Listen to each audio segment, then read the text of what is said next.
Hello, thank you so much for joining our webinar today. My name is Vicki. I am our in-house Microsoft Outlook trainer. Today we are going to go over some insider secrets, tips, tricks, lots of good information to make Microsoft Outlook work for you. And get right on into it. Going to start with a quick overview of what we're going to be discussing today. We're going to go over some keyboard shortcuts and how to best use the help option for people who are brand new to Microsoft Outlook. We're going to go over productivity and calendars, quick steps, rules, and search folders, forms, templates, and quick parts. We're going to look at some additional customization options, going to look at how to speed up Outlook search and how to slow it down. We're going to touch on some other tips that don't quite fall into the categories above. And then after everything is said and done, we will take your questions.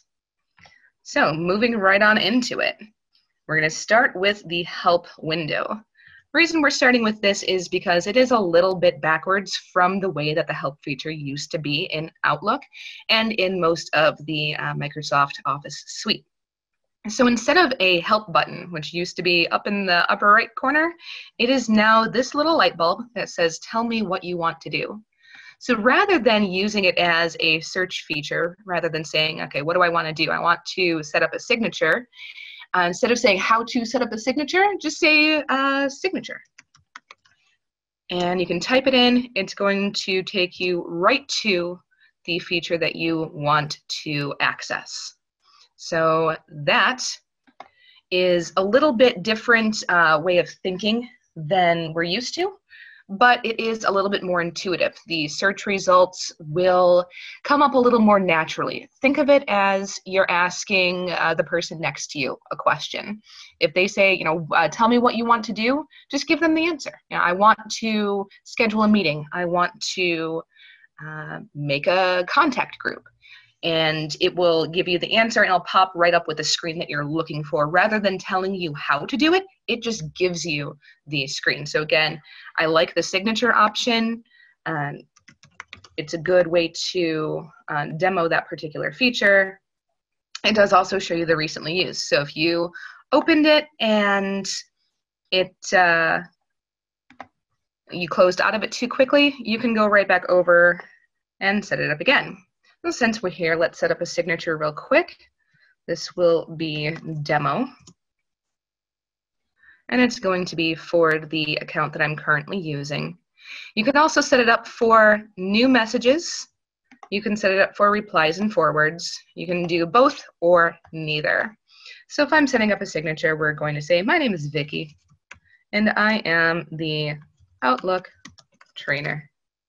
Maybe I'll put my phone number in here. Maybe I'll put an email address in here. Maybe I will use the business card, which is a feature that you can enable in Outlook 365 on the web. We'll take a quick look at those later on as well. And going back to the next slide, we're going to look at some keyboard shortcuts. Some of these are going to be pretty basic, things that you definitely already know how to do. Some of them are going to be a little bit new or unique to Outlook. So everybody knows, or most people probably know, that there is the keyboard shortcut, Control-C for copy, Control-V for paste, Control-X to cut, Control-A to select all. What's neat about Control-V is that if you copy a line of text or a block of text and then use Control-V, it will immediately pop open a new email window. So you can select the text, open a new email without having to click a bunch of buttons. The point of keyboard shortcuts is to save you some time. We do not want to waste time moving our mouse all over the screen, looking for menu options. This is a great way to save time. So if you have the ability to commit these to memory or even write a little cheat sheet for yourself that you stick on the side of your monitor, these will definitely save you some time, especially once you get in the habit of using them. It is a lot of fun, actually, to be able to navigate all through Outlook or through any other Microsoft product just using the keyboard. And some people will be fascinated by the fact that you never touched your mouse. And it's always fun to look like a wizard, look like an expert by navigating without ever touching the mouse. So a couple of other shortcuts that are unique to Outlook. To automatically reply to an email that you have selected, you can use Control-R. Alt-W is to forward an email. Alt-R is to reply all. I say use with caution. A lot of people do not need to reply all the time, and you can get yourself into a little bit of trouble if you are replying all to things that maybe you should not be passing along to everybody, so use that one with caution. Control-R for reply is probably the better choice, unless you know for sure that everybody needs the information that you are sharing. Control-Shift-V is the Move Items menu. That one I will show you. So Control-Shift-V is going to allow you to move emails automatically to your folders. So right now, this is a brand new demo account. There's not a lot in here. I don't have any folders set up. We are going to go into how to set the folders up, but I wanted to show you a brand new, bright, shiny, clean version so that we can see what it looks like when we start to do the customizations. But if you are someone that has lots of folders, dozens, hundreds of folders, the Control-Shift-V option pops up this Move Items window, so you can immediately and quickly move items to folders. You can arrow down through them, use the keyboard to hit enter on any of these things that you need to access. So that is a very, very time-saving option. If I recommend any of them that you memorize, Control-Shift-V is going to be that one. The other one that is fantastic is Control-G. Control-G, when you are in the calendar, will bring up the, oops, why are you? Well, that's different. All right. Not sure why it did that, but we'll put you back over where you belong. The Control-G brings up go to date. So if you know that you are looking at, let's say I want to find out what I have going on 11/2/17, you can just type it in rather than navigating all the way through. Even better if you're looking at something way in the future or way in the past. Saves time from clicking over through the months, through the years, and finding the date that you want. You can just use Control-G, go to date, there you are. Going back over to the Outlook screen, you can use Control-1 to take you over to your mail screen. You can do Control-2 to go to the calendar. Control-3 brings up your contacts. And if you need a reminder which one's which, down here in the bottom left corner, you'll see the first one is mail, that's Control-1. The second one is your calendar, that's Control-2. So these hotkeys will save you some time from having to move your mouse all the way down to the bottom of your screen. You can just tab back and forth between them with Control-1, 2, 3, 5 takes you to tasks. If you are someone who uses tasks and notes, that is a good one. But I find myself using Control-1 and 2 to go back and forth between the inbox and calendar fairly frequently. So, last one on this list is for additional shortcuts. If you right-click anywhere in Outlook or in any of the Microsoft programs, you will see that there are underlined letters on the menu. So if you forget what it is that you are looking to do, or if you forget what the hotkey is, right-click where you want to go and look at the menu options. The underlined letter is going to show you what hotkey you're going to use. So if you forget that replying is Control-R, you open this up, you see, oh, the R is underlined, that's my hotkey. So even if you don't memorize everything, or if you find out later on that there's a feature that you're going to use a lot, and you want to have a hotkey, or you want to know if there's a hotkey, that's a great way to look that up. All right, moving on, productivity and calendars. So of course, productivity is going to be a hot button important thing that most businesses are looking to maximize. You want to make sure that you are getting the most out of your time, the most out of your employees. So we are going to look at ways to make your life easier within the Outlook environment. All right, the biggest one, especially if you have a lot of emails coming in all the time, especially if you end up with a lot of email threads, is going to be toggling over to the conversation view. If you're used to using Gmail, you may, or other webmail features, or other webmail options, you may be used to a conversation view. If you are an Outlook user primarily, the old way of doing it was having every single email in its own line, its own option. Now we have the option here to switch over to conversation view. So as you can see, every email that I have here is all part of the same conversation. I'm talking with myself like I have some sort of 3 personalities as opposed to just 3 email accounts. We're discussing what I'm going to have tomorrow for lunch. So if I want to minimize how much clutter, because right now this is taking up 4 lines when it's all one conversation, what I can do is go over to the View tab and click this box up here. It says Show as Conversations. So when I do that, it's going to compress everything into one message thread. I also have the option, if you look at this pop-up, I can apply this option to all mailboxes. If I want every mailbox that I have, every folder that I have, or all the folders in this account to show the conversation view, I can do that. Or if I just want this to be applied to my inbox, which might be nice if you look for a lot of specific emails that you have routed to different folders, a lot of things that maybe a reply has separate information, you may want to visually have those separated in other folders. You can apply it to everything or just the active folder. I'm going to apply it to all my mailboxes, and now I have one line for this conversation. So I can open it up and see the whole message thread. I apologize for how slow this is running. Normally it does not operate quite this slow. Something with the webinar going is making it take a hot minute to load some screens. But once it does pop up, you will see there. Now we can see that it is a threaded conversation. We can see everything that was on there with the most recent message at the top.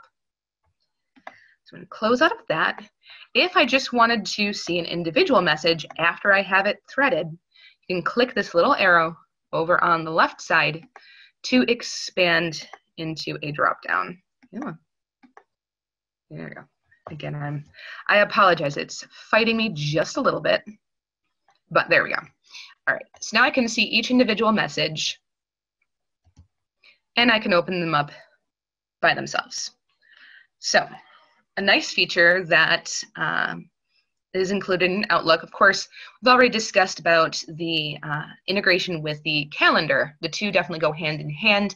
Together, they are a very powerful tool to organize your life and maximize your productivity.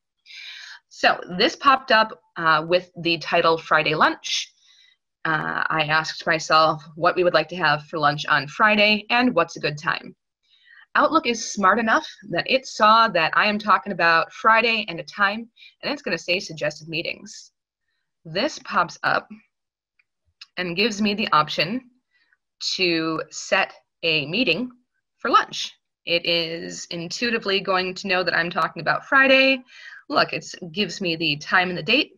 It even suggests 12 to 12:30. It sees lunch and knows that that is a popular time to have lunch. We can do that. I can enter a location. If I have location enabled, I can put in the address of a restaurant. It'll pop that up and give you the address right there in the email. If I want to do an online meeting, I can just type in online, and that will pop up that way. So let's say I want to go to, maybe I'm feeling like pancakes. I know we said tacos, but maybe I'm thinking of something else.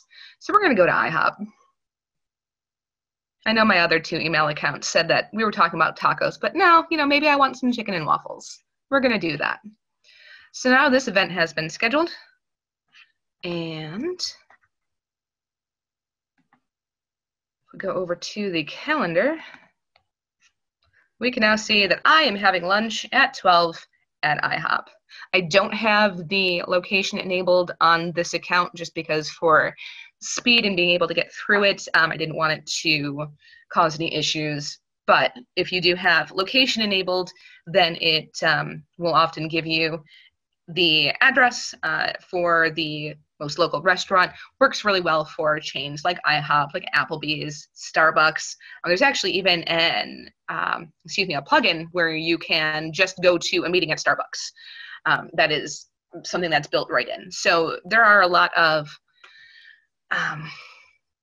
plugins that you can browse through in the Microsoft Store, see what's going to work for you. If you guys have, somewhere that you have frequent meetings, that is something that you can set up as a frequently used option. One other thing, if we are going to use the online meeting option, I am showing this screenshot here from the web version of Outlook. So this is the Outlook web access.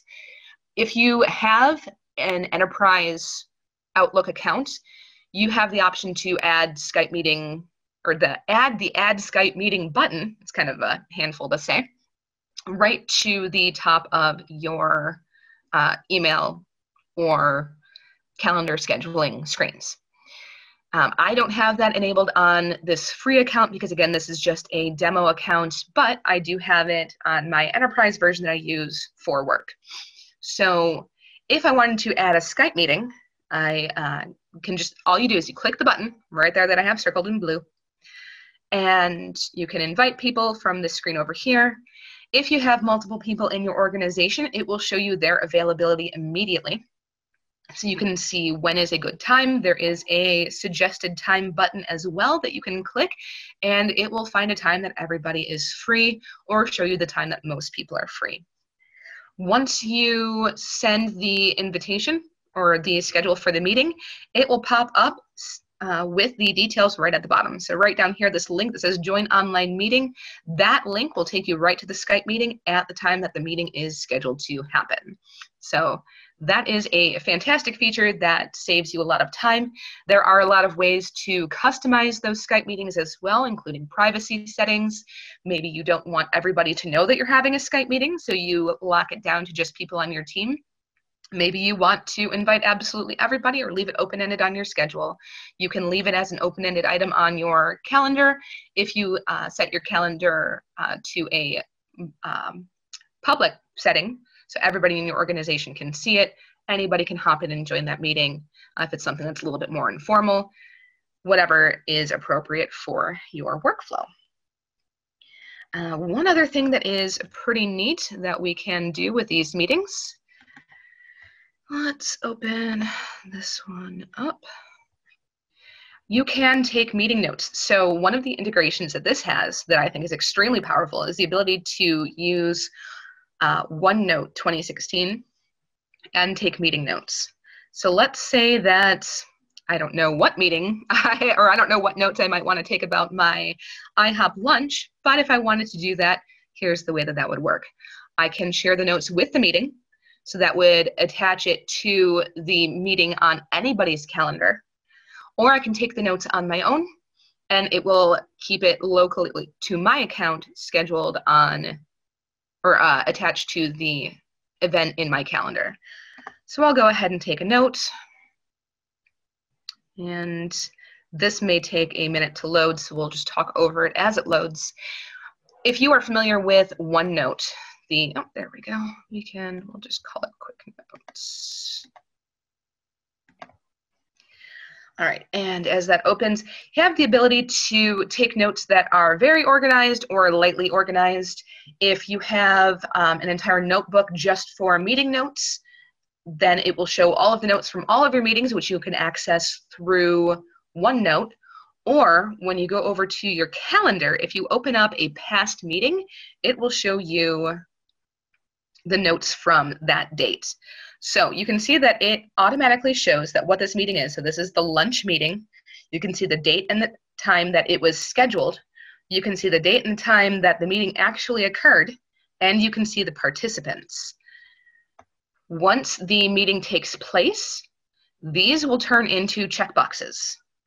It will show either that the person attended with a green check, or it will show that they didn't make it with an X. Very cool to be able to keep details on who was there.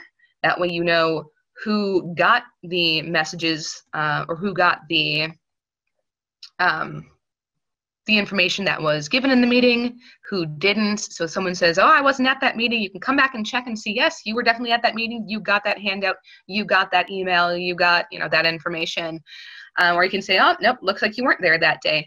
Great way to keep tabs on things, because if you are someone who has a lot of meetings and you don't necessarily take roll, it's a good way to completely forget about who was there. You know, if you don't have that information already documented somewhere, you may not remember who was at every meeting. It's a lot of information to recall.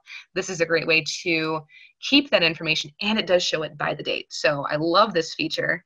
We're going to say, let's see, so I have my notes here. Notes. Oops. Will you please type in there? Okay, it's not wanting to let me type in, but we can save it and be done with it. Oops. All right. Then if you go back into the meeting notes, so if I close this out, you can go back into your calendar, open the meeting notes, or open the instance and then the meeting notes, either with the meeting or with the group or on your own, and it will show you those notes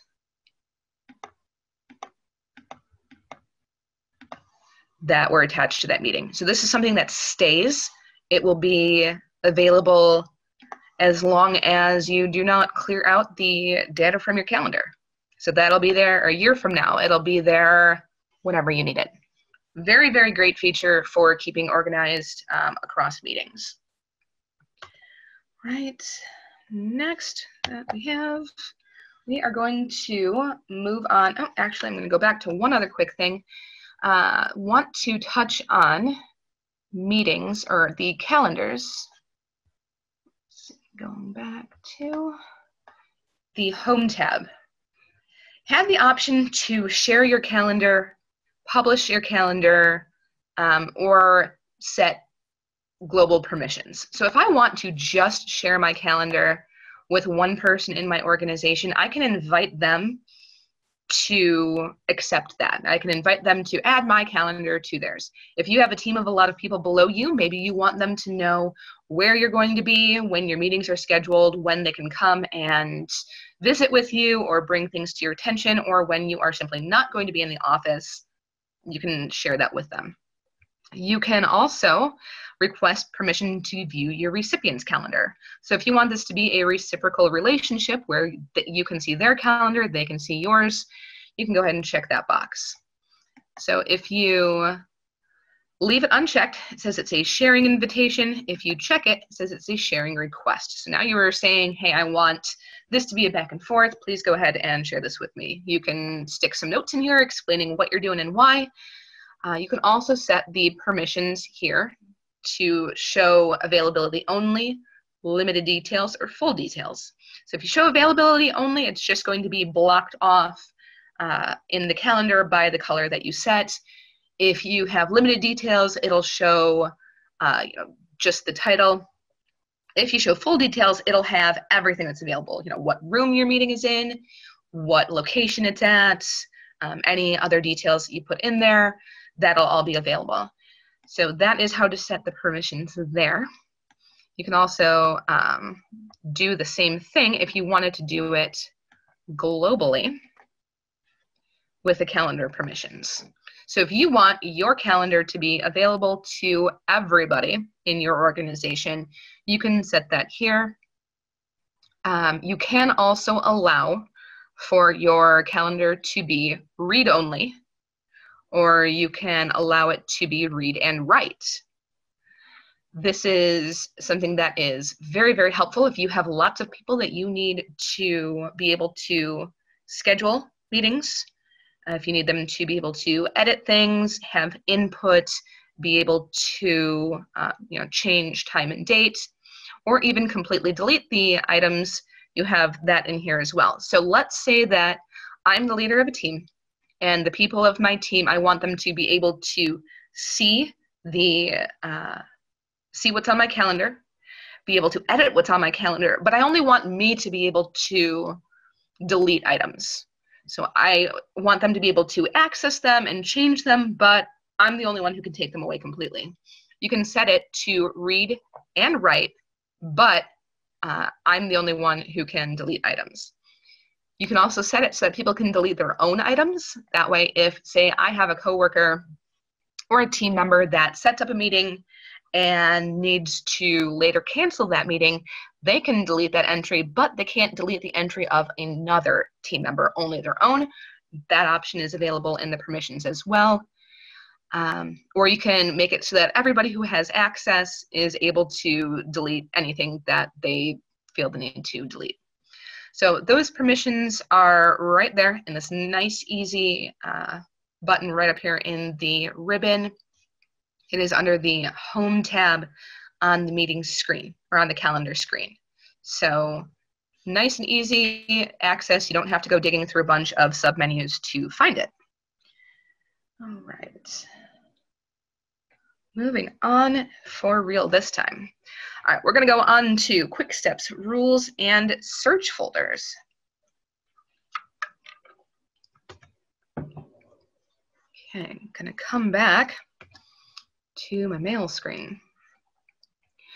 All right, so Quick Steps are automated actions. They are similar to macros.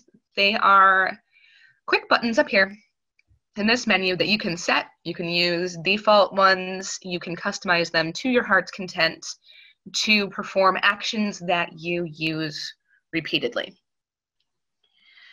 You can apply them to individual folders. You can apply them to individual messages. You can apply them to everything as you see fit. It really depends on what you want to use it for. The best way to utilize Quick Steps is going to be for messages you need to review before taking action. I'm specifying that because once we get into this, if you are familiar with rules, you might say, well, why wouldn't I just do that with rules? Well, the nice thing about Quick Steps is that they are going to allow messages to go where the rules send them, and then you can individually take further action with an easy click. Rules are going to be something that you're going to apply before you take any action on the item. So, for instance, if I have a team folder set up where anybody who is sending a message from a certain team goes into a specific folder, that is going to be something that you want to set as rules. You don't want to take the time to apply a quick step to every message that comes in from that team. You want it to just immediately go to the folder. So we could set up that folder. Now, for quick steps, a good example is if you get certain kinds of email that you want to see first, but then you need them to move somewhere after you read them, a quick step is a great way to do that, especially if there are repeated actions that you need to take on a specific type of email. So a great example is going to be a customer request. Let's say that I get a customer submitting a request for a part. If that email comes in, I want to be able to acknowledge that we got the request and then move that over to the correct team that handles those requests. So since that's something that I'm going to do over and over again, assuming that people are going to make requests frequently, a quick step is a great way to ensure that I've seen the request, that it's not just getting routed to another folder, that the reply is happening, and that it is then moved to the correct folder later. So to create a new quick step, there is the arrow right at the bottom on the right in the quick steps pane. And click on that, click on that, and go to new quick step. So there are some that are kind of default, that are very commonly used, or I can go down to custom. So we're going to call this one request. And over here, I can choose an action. So choose an action. I'm going to let's see, we're going to reply because we want to respond to it. So I'm going to add the action. Show the options here. So the subject is going to be, just respond to the subject. You can set a custom subject if you want, or you can just leave it as whatever the response comes in. Would recommend leaving it just so that the recipient knows what message it was attached to. So in the text, you can say, hello, and thank you for your request. We have received it, and it is being processed by our team. And of course, you can be as specific or as vague as you want to be, whatever is appropriate. You can send it with a delay. That way it doesn't look quite so much like it's an automatic message that's being kicked back. It looks a little bit more personal. Up to you. Okay. Once you have that information in there, you can add the action. You can also add CC. So if you add a CC to it, let's say that, like I mentioned, you want it to go to a specific team, you can add in that team or that individual that would handle that there. Or you can, so we're gonna not do the CC just yet. Okay, we're gonna add another action to forward the message instead. That way the customer, if you don't want them to be able to see that another team was CC'd on it, if you want that to be a little bit more blind for the customer, you can set it up this way instead. So I'm going to send this to, we'll forward it over to my main account or my personal account. That's where my requests are going to go. And if I want to set a shortcut, I can set a shortcut. So Control Shift, let's say this is something I do so often that even a quick step, even clicking that button is too much work. I can set a shortcut key for it. So Control Shift 2 is now going to automatically apply this quick step to the message that I am trying to send. So click Finish, and it is going to be set up on its own. So if I want to have this done, and do Control Shift 2, and it automatically pops that information open. You can see that it is now working on its own. I am replying to the customer, and I am forwarding the message over to the correct party. So I don't have it set up to automatically send right now, just because I am in demo mode, but that's what that looks like. So you can see how this is going to make it a lot easier to perform actions that you repeat over and over again. Another good one you can do, and I will just show real quick, is sending it to a folder. Oh, gotta give this one a new name. We'll just call it folders.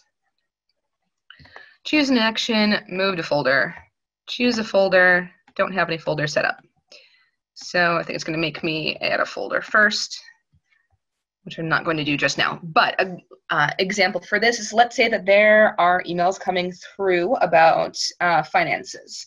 And you definitely want to be clued into the finances because that's a pretty important thing that you do in your job. You want to not necessarily have it route. No, I definitely don't want to do that right now. You want it to route to another folder, but not before you've seen it. So you can leave it coming into your inbox, have a folder designated. Oh, there we go. Now you're allowing me to do it. We can move it over to a new folder. We'll call this finances. All right. So now anything that I have here, I'm going to go ahead and change this to finances too. Oops. All right, so change that over to finances. Now we can add this action. Anything that I decide is related to finances, okay, I can automatically send there. So finances, this one I didn't set a hotkey for. That's okay. This is one where I want to take my time and make sure that I've seen it. So now I'm in the mood for tacos is a financial issue. I have clicked on that, sent it over to my folder, Finances, and there it is. It's now in that folder with one click. Now, one other thing that I want to show you about this expanded view. If we have this set to the conversation view, and I want to know where a specific message is housed, especially if I have applied something in an email chain like this to, I really need to get an external mouse for this. I apologize. There we go. I can see where, will you please, there we go. This particular email message now shows that it is in the Finances folder. So if I want to save a specific message out of an email chain, I can do that. I can route these all to different folders if I wanted to. If I'm not interested in this message, I can delete this message, have it go to trash, and still see where the original messages are. So this just gives you even more opportunity to keep track of entire conversations, but then also know where those items are all housed. Right. All right, so that's quick steps. Rules is, as I said, a little bit different. So quick steps are for things that you want to review before you take action. Rules are going to be for messages that can receive action before you review them. So a good example of this is a feature that some very smart person, way smarter than me, came up with one day, decided that they were getting way too many emails in their inbox that were CC'd to them that they didn't necessarily need to take action on. They were things that they, maybe they as a project manager or a CEO wanted to be looped in on just in case they needed to monitor, but there were way too many of them coming through. So what that person did was they decided to create an inbox CC folder. So we can set up a rule to route messages to a specific folder called Inbox CC.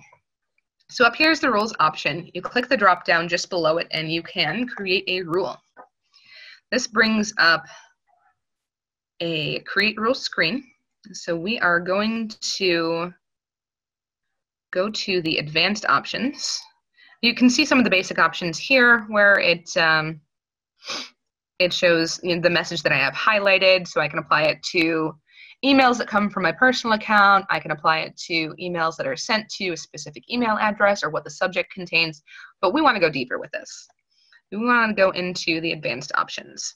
So to set up specifically the Inbox CC option, you're going to want to select the option that says where my name is in the CC box.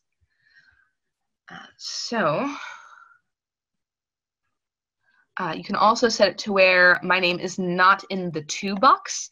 So if it is in the CC box, or if it is also blind CC'd to you, if it's BCC'd, you may want to select that rule instead. Really depends on what's going to work best for you. You can trial and error that. I would recommend using the where my name is not in the to box. It is a little bit more catch-all. And we can click next and select move it to the specific folder. Down at the bottom here, it's going to give you this blue link unspecified. Click that to open up the option to choose what folder. I don't have the folder set up yet, so I'm going to click new, set it as a subset of my inbox, or I can set it as a separate folder. So to set it as a separate folder, I'm going to go one up in the hierarchy. If I want it to be a subset of my inbox, then I would select it down here. I personally want it to be a subset of my inbox. Personal choice, doesn't make a difference in how it functions. This one I'm going to call Inbox CC. Click OK and finish. Now you can see that it now shows that it is being moved to the Inbox CC folder. If you ever want to change that or change where something routes, you can click on that blue link again and change the folder that it is assigned to. You're all done. You can click finish and go. Or if you want to make exceptions, let's say that you know that there's somebody specific on your team that CCs you on a lot of things, but it is things that you want to see. You can set it, select this box up at the top, come down here and click on that blue link again. You can specify specific people. You can pick them from your from your address book if you choose. All right, but we are going to just go on and go to the next button again and turn this rule on. If you want this to sort through everything that is already in your inbox, you can do that as well. All right. If you have multiple accounts, you have the option to run the rule on all accounts, or you can leave it for the specific account that you are working on. Click Finish, and it is now an active rule. If you ever need to manage the rules, if you want to delete that, if you find that inbox CC is not something that works for you, you can manage your rules and delete them or change them from this drop down as well. Right, you can also set rules for conditional formatting. Conditional formatting, if you want individual emails to show up in your inbox as a different color, that way they are a little bit more easily visible, you have the option to do that. If you want them to be in a bolder text, you can do that as well. There are as many options as you can come up with, and you can tweak them as much or as little as you want to create an inbox experience that works for you. All right, so that's kind of the difference between quick steps and rules. Again, just to touch back on it, quick steps are for items that you want to see before you take action. Rules are going to be for messages that can go to a different folder before you take action on them. One other thing that we can do as well is search folders. Search folders shows up in your menu item or menu list on the left. If you click on it, you can create a new search folder. So the search folder is a handy feature that you can use especially if you have a lot of folders that are open, or I'm sorry, a lot of folders that are created. You can set this to automate searches that you perform frequently. So let's say, for instance, that you have set up a folder for a specific domain. Let's say you have a client that you work with a lot, you get a lot of emails from them, and you are keeping all of them in a folder called Client A. So in this Client A folder, you may also have invoices. So let's say that you have rules set up to where your invoices go to a folder, and you have your invoices, or I'm sorry, you have the rest of the emails set up to go to a folder for that client. You may want to search for invoices by that client. Searching through the individual folders themselves would take a long time. So what you could do is set up a search folder for mail to and from specific people, sent directly to me, or messages that have specific custom search terms. So let's see, I'll click on the search option here, and we'll call this one Invoices from Client A. You can select the folders that will be included in the search folder. So if you know that you're looking for invoices and you're looking for Client A, you can select those specific two folders, or you can set it to search absolutely everything. Okay, yep, I do want to continue. And set up the customization based on the search terms themselves. It will show up as a search folder. So now this option is here. I didn't set up the search terms themselves because I don't have the keywords. I don't have everything all on this demo account. However, you can see that if you had the invoice folder and the Client A folder, it would then show just invoices just from Client A. So that's one way to use that. Another way to use it is, let's say that you have client A and you work with 15 people in that organization, but you only need today emails from their financial contact. You can set up a search folder that shows only emails from that particular individual from client A. That way you can see the messages that are from the person that you speak with about that topic without seeing everything else that came from that organization. That's a good way to keep track of searches that you perform often.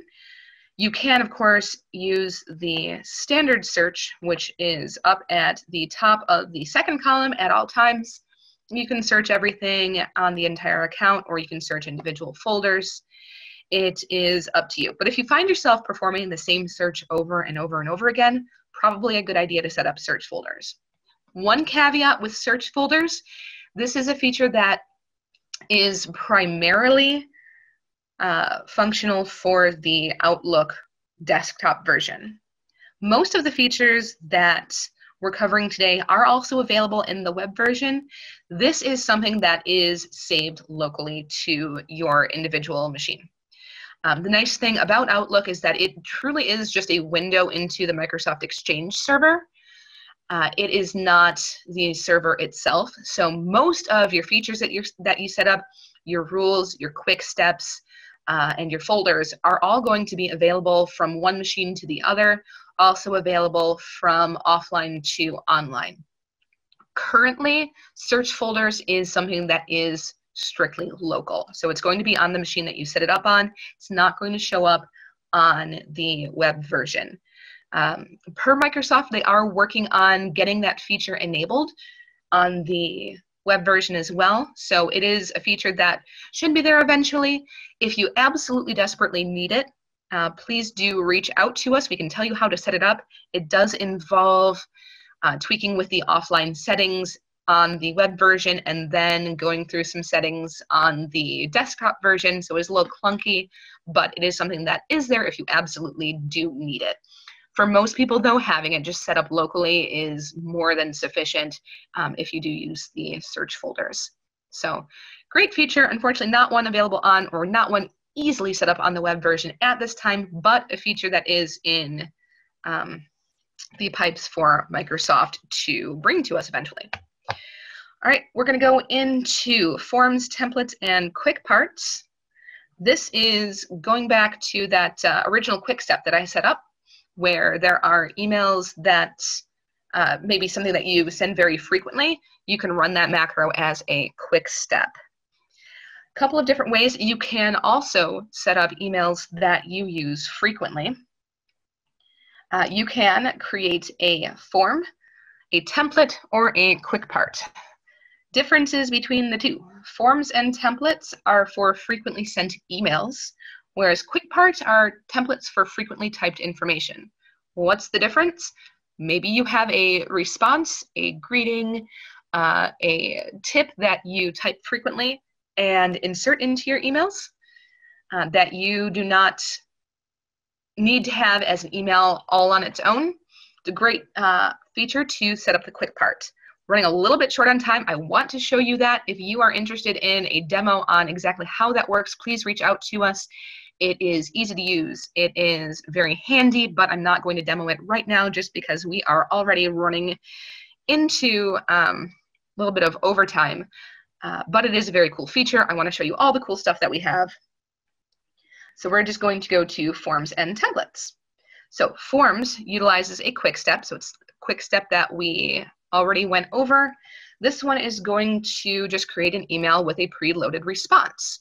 You can use that form to shoot off responses, but not necessarily have any additional action taken on it. Already shown you how to create a new one, not going to go over it again. Imagine that this is an email with a template that you can see a quick response, say, okay, I've got Friday lunch, I just want to respond to it quickly, click that button, and whatever the response is, I've now sent out. So if you find yourself doing a frequent response, but you don't need any other action taken to it, you can set up a quick step as a form. Templates are a little bit different. This is something that is going to save locally as an Outlook template. Something that you can do a little bit more customization, a little bit more formatting on. You can also add images and anything else that you need to as well. You can attach files to it. It is, however, something that is saved locally again.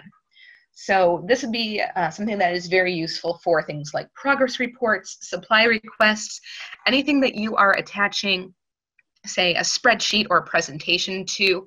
Setting that up as a template is a quick and easy way to get that going. So let's say, we'll do that real quick. I am going to type in, we're going to call this monthly report. So if I'm typing in this monthly report and I have, let's see, this is my month, this is my date, and this is my information, see spreadsheet. What I can do is go to File and Save As. And with the Save As option, I can save it as an Outlook template. When you save something as an Outlook template, you can save it to whatever folder you want, and it will be available to you in this format anytime you need it. So especially if you have something that you are sending out frequently, such as a file or something with a lot of formatting that you don't want to go through copying and pasting, you can just set up this type of template, save it locally, and have it available to you whenever you need it. Again, I emphasize that this is saved locally because this is something that's going to save for you on the machine that you're working on, but not necessarily be available in the cloud. So you're not going to see it on the web version.